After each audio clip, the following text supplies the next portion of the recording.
இன்று சார்த்த சமையல் எங்கள் காலத்தில் அப்பாவுக்கு. அதுக்கு நாங்கள் சார்த்த சமையல் எப்படி பண்ணுறதுன்னு உங்களுக்கு எல்லாத்தையும் கற்றுத் தர போகிறேன். முதல்ல வந்து இஞ்சி துவையலுக்கு வதக்கின்றிருக்கேன். இது பண்ணு. இஞ்சி துவையலுக்கு உளுத்தம்பருப்பு, 3 பச்சை மிளகாய், கொஞ்சோண்டு இஞ்சி, கொஞ்சம் கருவேப்பிலை, இதில் கொஞ்சம் தேங்காய் சேர்த்துக்கலாம். தேங்காய் அதுக்கப்புறமா தேங்காய் சேர்த்து இது பண்ணிக்கலாம்.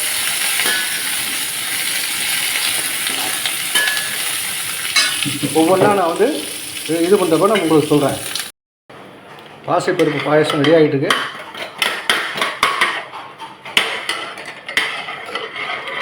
தேங்காய் துருவல் போட்டாச்சு, பாசிப்பருப்பு போட்டாச்சு, 1/2 டம்ளர் பாசிப்பருப்பு, 1/2 டம்ளர் பாசிப்பருப்பு, 1/4 கிலோ வெல்லம், ஏலக்காய், முந்திரி பருப்பு. இந்த சமையலில் முந்திரி பருப்பு, சார்ந்த சமையலில் முந்திரி பருப்பு போடக்கூடாது. பாயசம் ரெடி ஆகிடுச்சு. இப்போ வந்து சேப்பங்கிழங்கு கறி. இதில் வந்து தோசத்துக்கு வந்து 2 கறி, 2 கூட்டு, 2 பச்சடி, வடை. ஒவ்வொரு இடத்துலையும் ஒவ்வொரு வந்து இது இருக்கும், முறைகள் இருக்கும். எங்கள் காலத்தில் வந்து 2 கறி 1 கூட்டு தான் பண்ணுவோம், 1 வடை பண்ணுவோம். பட்சணம் பண்ணணும், அன்றைக்கி பண்ணலை. அதனால் இது மட்டும் இப்போ சேப்பங்கிழங்கு கறி. இப்போ எண்ணெய் காஞ்சின்னு இருக்கு. அதில் வந்து 1/2 ஸ்பூன் கடுகு,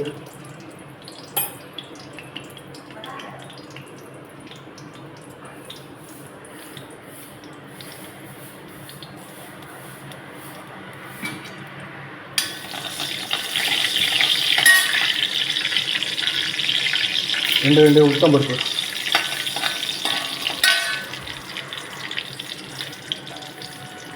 கருவேப்பிலை 2,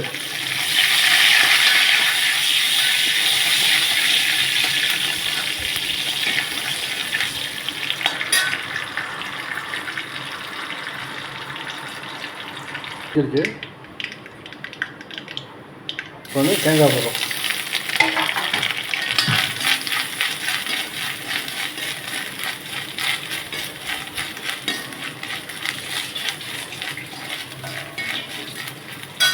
இப்போ வந்து உப்பு போடுறோம், ஏன்னா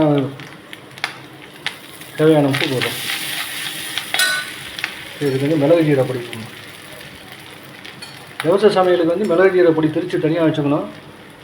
சில இடத்துல வந்து கரிமா பொடியும் திரித்து வச்சுப்பா. உளுத்தம்பருப்பு, அரிசி, மிளகு ஜீரகம்னு அதெல்லாம் போட்டால் சில இதில் சமையல்லாம் சுமாராக தான் இருக்கும். எங்கள் காலத்தில் நாங்கள் இப்படி தான் பண்ணுவோம். சேப்பங்கிழங்கு போட்டு வேண்டியது.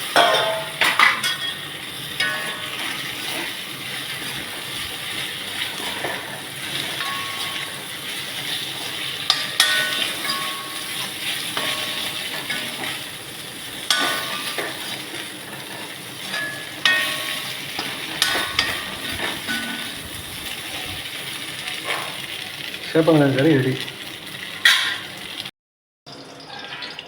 வாழைக்காய் கறி. அதுக்கு முன்னாடி எண்ணெய் வச்சுட்டு கடுகு போடணும்.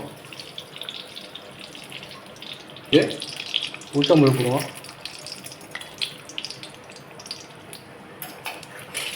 இந்த கருவேப்பிலை போடுவோம்.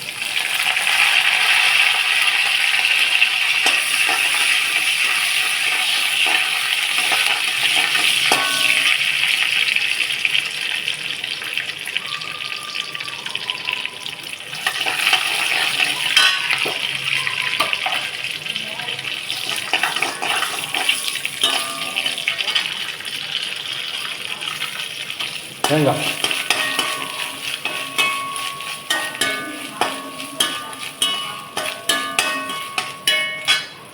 இதுக்கு வந்து மிளகாத்தூள் போடக்கூடாது. அதனால் வந்து மிளகு ஜீரக பொடி.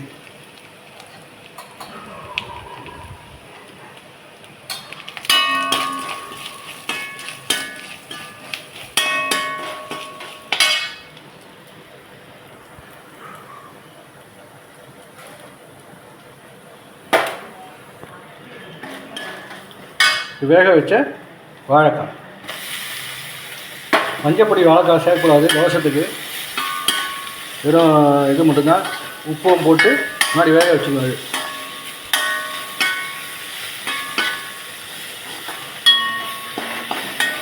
கொத்தமல்லியும் சேர்க்கக்கூடாது.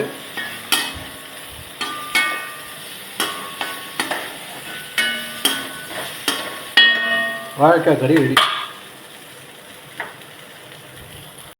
இப்போ அவரைக்காய் கூட்டுக்கு அரை ஸ்பூன் கடுகு, 2 உளுத்தம்பருப்பு,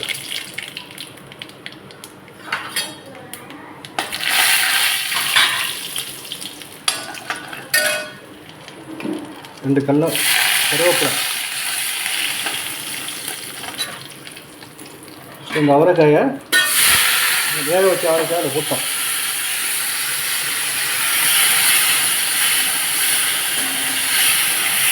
நல்லா ஒரு வதக்கணும். வதக்கினாதான் பச்சை வாடை போகும். இதில் வந்து வேக வச்ச பருப்பு கொஞ்சம்,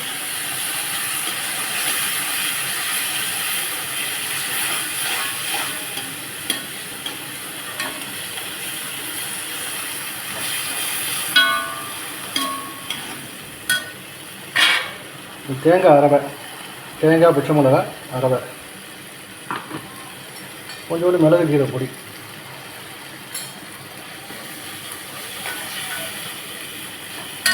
தேவையான உப்பு ஏற்கனவே போட்டுருக்கோம். 2 உப்பு போட்டால் போதும்.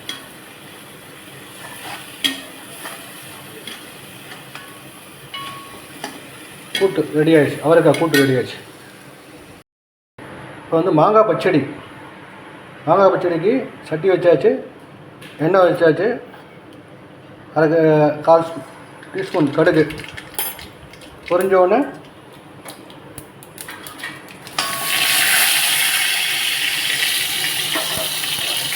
மாங்காயை வந்து சிதற எடுத்து வச்சுருக்கேன், அதை இதில் போடணும்.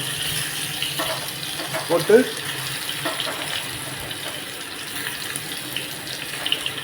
நல்லா ஒரு வதக்கணும்.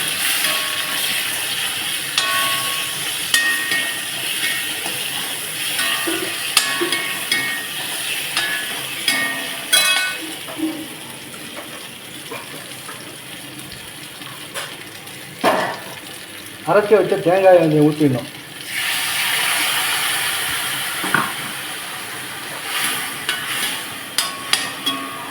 பச்சை மிளகா தேங்காய் அரைச்சி வச்சுருக்கேன். காரம் சத்துக்கு மாங்காய் பச்சடிக்கு வந்து புளிப்பு, உப்பு, உரப்பு எல்லாம் இருக்கணும்.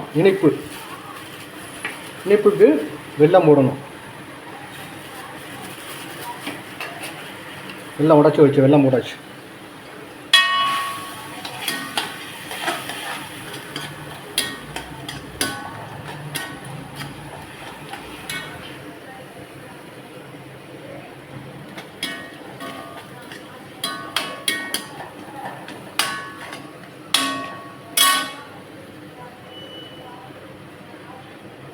மாங்காய் பச்சடி அவ்வளோதான், முடிஞ்சு.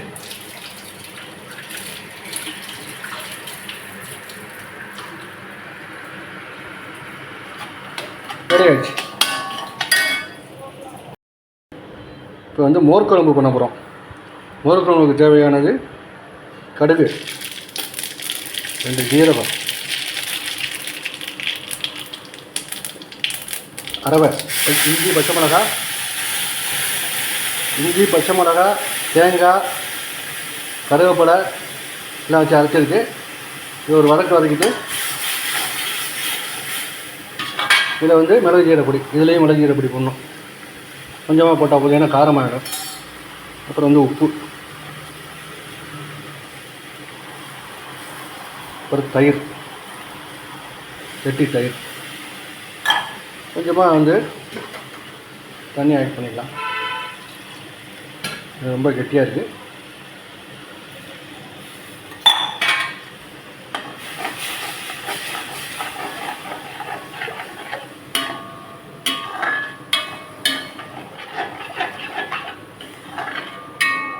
ஒரு பொங்கினோன்னே லேசாக ஒரு பொங்கணும். இதுக்கு அந்த மோர் குழம்புக்கு பொங்கினோன்னே பொங்கல் பாருங்க, ரொம்ப கொதிக்க விட்டக்கூடாது. கொதிக்க விட்டால் சிறியாக போயிடும். மோர் குழம்பு ரெடி ஆகிடுச்சா? சரி, இப்போ வந்து ரசம் பண்ண போகிறோம். சாத்தமுது பண்ண போகிறோம். அதுக்கு வந்து எண்ணெய் காஞ்சிருச்சு. 1/2 ஸ்பூன் கடுகு, 1 ஸ்பூன் ஜீரகம்,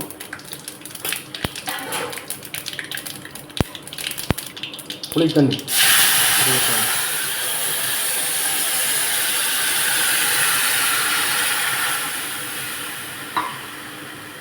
பருப்பு தண்ணி.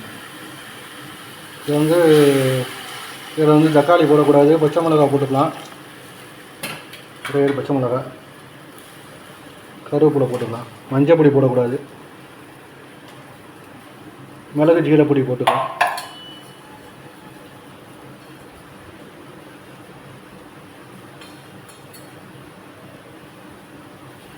ரெண்டு ஸ்பூன் மிளகு ஜீரப்பொடி, 1 ஸ்பூன் உப்பு.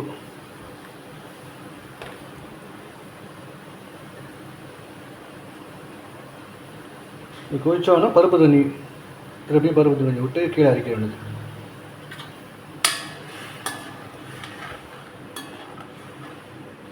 தக்காளி போடக்கூடாது, பெருங்காயம் போடக்கூடாது, மஞ்சள் பொடியெல்லாம் போடக்கூடாது, ரசப்பொடியெல்லாம் போடக்கூடாது. இது வெறும் மிளகு ஜீரப்பொடி மட்டும்தான் இதுக்கு. ஆமாம்.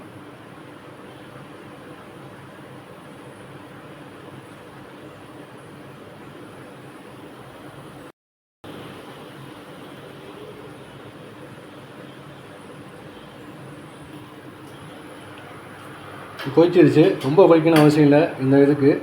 இப்போ வந்து நம்ம பருப்பு தண்ணி விட்றோம். ஒரு 4 பேர் சாப்பிட்ற மாதிரி விட போதும். அவ்வளோதான். பொங்கலோன்னு கீழே இறக்கி ரசம் ரெடி.